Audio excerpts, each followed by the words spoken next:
Olá!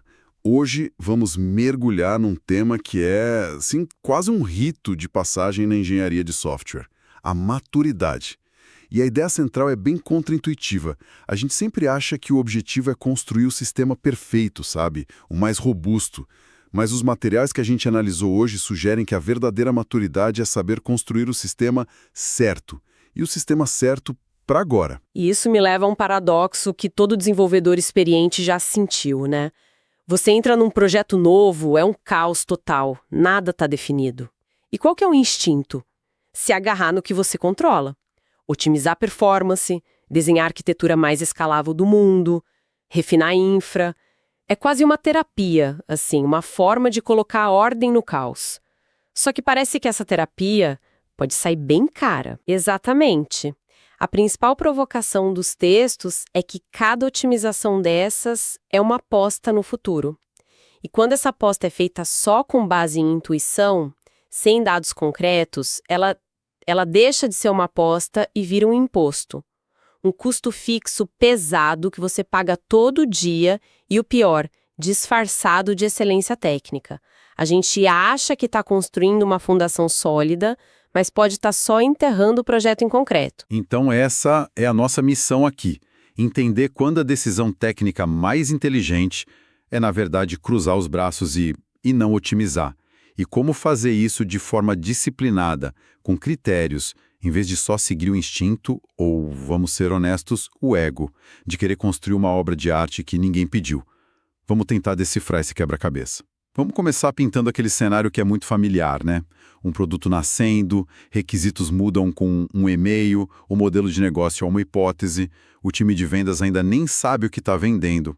No meio dessa neblina toda, a engenharia olha para o código e pensa: bom, pelo menos aqui eu posso fazer algo limpo e preparado para o futuro. Parece a única coisa sensata a se fazer, não é? Parece, mas é uma armadilha muito sutil. O desenvolvedor sênior, com a melhor das intenções, ele pensa, vou evitar a dor de cabeça futura. Então ele cria abstrações complexas, implementa padrões de design super sofisticados, prepara o sistema para aguentar 1 milhão de usuários. Só que na prática o que ele está fazendo é aumentar o tempo para colocar qualquer coisa no ar. A manutenção fica mais difícil porque, obviamente, o sistema é mais complexo, e tudo isso para um futuro que, estatisticamente, tem uma chance enorme de nunca acontecer do jeito que ele imaginou. Peraí, então a recomendação é, na dúvida, não otimizar. Isso vai contra quase tudo que a gente aprende sobre fazer o certo desde o começo. A recomendação é entender o que realmente precisa escalar nessa fase. E não são os servidores, não é o banco de dados, é o aprendizado do negócio. A velocidade que importa de verdade é a de responder perguntas críticas. As pessoas querem isso. Elas pagam por isso. O que faz elas voltarem? O gargalo que vai matar a startup não é a latência de uma query, sabe? É a falta de respostas para essas perguntas. Entendi. É estranho pensar nisso porque otimizar soa como algo sempre positivo. Mas se o negócio ainda não sabe para onde vai, é isso, né? Eu gosto de uma analogia que resume bem. É como colocar um motor de Fórmula 1 num carro que ainda não tem volante. Você só vai bater na parede mais rápido. E com mais estilo. E gastando todo o combustível que você tinha para achar o caminho. Exato. E essa analogia é perfeita, porque ilustra o custo de oportunidade. Eu lembro de um projeto onde a equipe passou 6 meses construindo uma arquitetura de microserviços. Linda, super resiliente, escalável.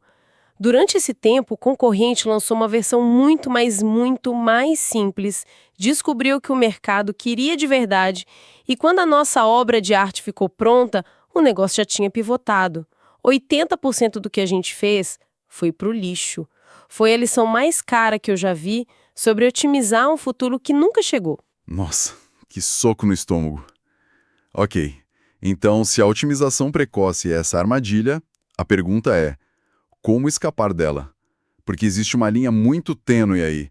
Como a gente diferencia o feeling perigoso de um desenvolvedor ansioso da intuição valiosa de um engenheiro sênior, que às vezes está certa, né? E pode salvar o projeto lá na frente? Essa é a pergunta de US$1 milhão. E a resposta que os materiais propõem é substituir a subjetividade da intuição por um framework de decisão, por critérios objetivos. A ideia não é ignorar a experiência, de jeito nenhum, mas forçá-la a se justificar com evidências. E existem 3 momentos claros em que uma otimização se justifica. O primeiro e mais fundamental, quando existe evidência, não apenas um palpite. E o que seria uma evidência que passa nesse teste? Não pode ser só acho que o sistema está lento. Exato. Evidência é algo que você pode mostrar num gráfico. Por exemplo, um gargalo mensurável. Olha, este endpoint específico é responsável por 70% do tempo de resposta da nossa aplicação e a fila dele não para de crescer. Ou um impacto claro no negócio com dados. A cada 100 milissegundos a mais no carregamento do carrinho, nossa conversão caiu 1%. Ou ainda, uma dor operacional recorrente. A equipe de plantão foi acordada 5 vezes na última semana pelo mesmo alerta de CPU num banco de dados. É algo concreto, que dói de verdade. Faz todo sentido. É sair do seria legal se fosse mais rápido para estamos perdendo dinheiro queimando o time por causa disso. É transformar uma opinião técnica numa discussão de negócio. O segundo critério é otimizar quando o custo da mudança se torna proibitivo. Sabe aquela famosa frase, depois a gente arruma? Então, ela tem data de validade. Chega um ponto em que a dívida técnica acumulada é tão estrutural que o time simplesmente não consegue mais entregar valor. Cada nova funcionalidade quebra 3 coisas antigas, o tempo para colocar algo em produção dobra. Nesse ponto, a otimização não é mais um luxo, é uma questão de sobrevivência. O sistema virou uma prisão para o próprio negócio. Certo. E qual seria o terceiro critério? Otimizar quando o ganho é composto. Pensa nisso como se fossem juros compostos para a produtividade do time. Em vez de otimizar uma funçãozinha que só um módulo usa, o foco é em melhorias que beneficiam todo mundo, o tempo todo. Por exemplo, melhorar o pipeline de CI/CD para que os deploys sejam 2 vezes mais rápidos e seguros, para todas as equipes. Ou investir em observabilidade, para que todo mundo consiga diagnosticar problemas em minutos e não em horas. São investimentos que pagam dividendos sistêmicos. Entendi. E para amarrar isso, tem uma ferramenta prática que foi sugerida, né? O framework de risco versus reversibilidade. A ideia é, antes de qualquer decisão grande, se perguntar: qual o risco se eu estiver errado? E quão fácil é voltar atrás? Uma decisão de alto risco e quase impossível de reverter, tipo, trocar o provedor de nuvem, exige um caminhão de evidências. Uhum. Já uma de baixo risco e fácil de reverter, como um refactoring pequeno, permite mais experimentação. Parece um filtro ótimo contra otimizações grandiosas e impulsivas. Ok, esses critérios são claros, técnicos, racionais. Mas eu já consigo imaginar a cena. Você chega numa reunião com a diretoria, com o time de produto e diz: olha, sei que vocês querem o sistema mais robusto do mundo, mas por enquanto vamos fazer essa versão aqui mais simples. A reação imediata vai ser de desconfiança. Como a gente vende essa ideia sem parecer que estamos sendo preguiçosos ou cortando o caminho? Essa é a parte da comunicação e talvez seja mais difícil. A conversa precisa mudar de eixo. Não é sobre esforço técnico, é sobre gestão de risco e opcionalidade. A linguagem tem que ser a de trade-offs, que é a língua que o negócio entende. Em vez de entrar em detalhes sobre acoplamento, complexidade ciclônica, Que no fundo só quer dizer, esse código está tão confuso que ninguém mais tem coragem de mexer nele. exatamente. Em vez disso, você enquadra a decisão de outra forma. Você diz, estamos trocando complexidade e custo agora por velocidade e opção de mudar de ideia no futuro. Ou, estamos trocando um custo fixo alto de infraestrutura por uma experimentação barata para validar se estamos no caminho certo. Ninguém discute com a ideia de ter mais opções ou de aprender mais rápido e mais barato. E a outra tática que me pareceu genial é a de usar gatilhos. Em vez de uma guerra santa ideológica de microserviços versus monolito, a gente define regras claras. Sim, isso tira o ego e a emoção da sala. A discussão deixa de ser sobre quem está certo e passa a ser sobre o que os dados dizem. Por exemplo, a equipe combina. Quando a latência PN95 da nossa rota de checkout ultrapassar nossa meta de 300 milissegundos por 3 semanas seguidas, aí sim nós vamos dedicar um sprint para otimizar essa rota crítica. O gatilho é o contrato. Ele alinha todo mundo e transforma uma decisão reativa num plano proativo. Isso me lembra o modelo de comunicação que os textos estruturam. O agora, depois, gatilho. Parece uma receita de bolo para esse tipo de conversa. E funciona muito bem, vamos simular. Numa reunião, em vez de só dizer vamos fazer o simples, você apresenta o plano completo. Agora, vamos entregar a versão funcional em 2 semanas. Ela vai ter as métricas essenciais de negócio e performance. Depois, já mapeamos como essa solução evolui. Se o uso crescer, o próximo passo é separar este serviço e usar um banco de dados mais especializado. O plano existe. Gatilho. E o que vai disparar esse próximo passo não é um palpite. É quando a métrica de usuários simultâneos passar de 10 mil. Quando isso acontecer, o plano de evolução é ativado. É basicamente uma forma muito educada e estratégica de dizer calma, a gente chega lá, mas só se precisar mesmo e quando precisar. Isso é brilhante. Remove a ansiedade de quem não é técnico, porque mostra que o futuro foi pensado, mas sem forçar o time a pagar a conta desse futuro hoje. Exato. Transforma uma potencial discussão de corredor, cheia de achismos, numa conversa estratégica, baseada em dados e alinhada com os objetivos da empresa. Certo. Então, a filosofia é não otimizar cedo demais. Mas isso também não pode ser uma desculpa para construir um sistema frágil, um castelo de cartas, e depois só rezar para não cair, certo? Qual é o meio termo maduro entre a superengenharia e a negligência? O meio termo está na mentalidade de preservar opções com baixo custo. Você não constrói o prédio de 10 andares, mas garante que a fundação aguenta o prédio, se um dia ele for necessário. E existem práticas muito baratas que mantêm a flexibilidade da arquitetura. A principal delas é criar fronteiras claras, mesmo dentro de um sistema monolítico.